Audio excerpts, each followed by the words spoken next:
You won't believe what happened to me today, like a rock sitting in my stomach. I hold my breath every time I go home.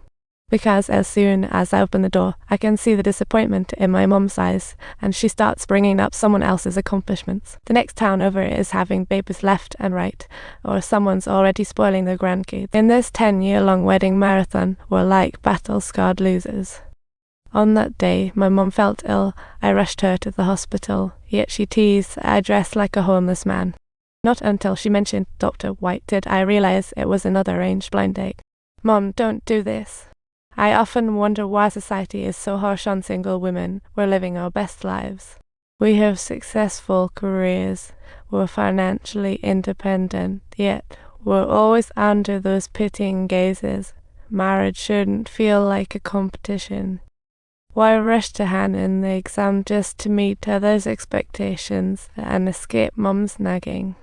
I'd rather work late at the office than rush home early. That night's fireworks felt like a party just for me. Suddenly witnessing fireworks outside my window made me think 35 years in and my love life is as fleeting as those sparks. My love has only flashed by occasionally, but never truly belongs to me, like trying to fish in a sea of 8 million people.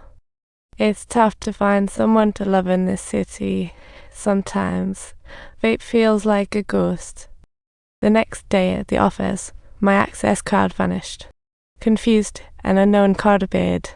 Subtitles. I turned my head and saw a pair of sparkling eyes, and my heart seemed to go snap.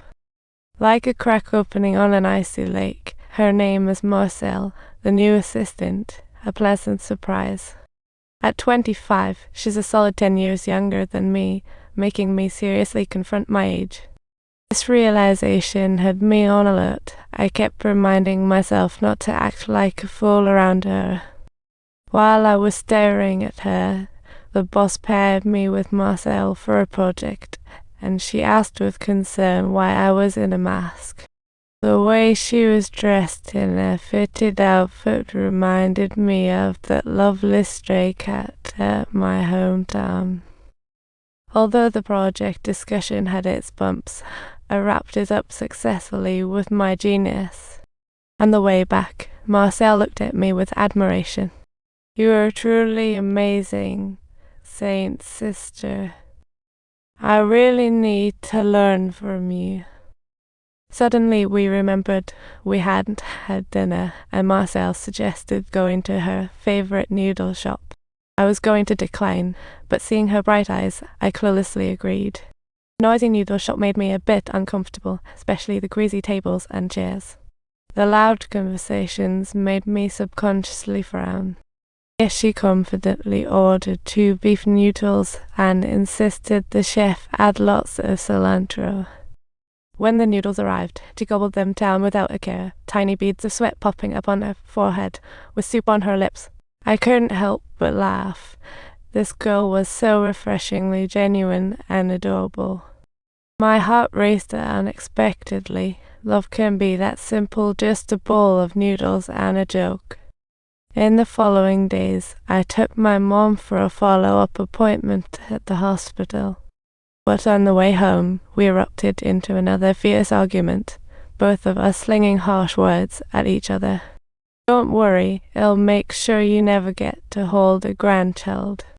I snapped. Really, I would be much better off if you had just been hit by a car on the road. In her eyes, I'd always be the failure who couldn't get married. I feel like I'm a criminal for not getting married at a certain age. Yet deep down, I was resolute. I didn't want to settle, and I wouldn't marry just for the sake of it. Later that night, I received a cautious call from Dad. Don't try to persuade me. I truly don't want to argue with him. I knew that well. I wished he'd yell at me or firmly demand I return. Instead, he just worried about whether I was taking care of myself. The more he cared, the more anxious I felt hearing his voice. Compared to my mother's toughness, Dad always exhibited a gentler demeanor. Just as I was about to leave work, I bumped into Marcel, who was getting off too. subtitles, she noticed my happy face and took the initiative to care about me. I can't say that I just had a quarrel with my family, but it really felt great to be cared about. So I asked her, "Are you heading home?" "Yeah, I can give you a ride." She cheerfully agreed. "Thanks a lot." What was supposed to be just a normal outing with colleagues made me feel a little jittery. On the way home, I realized Marcel lived close to my parents, but as I approached a familiar intersection, I saw an ambulance parked ahead.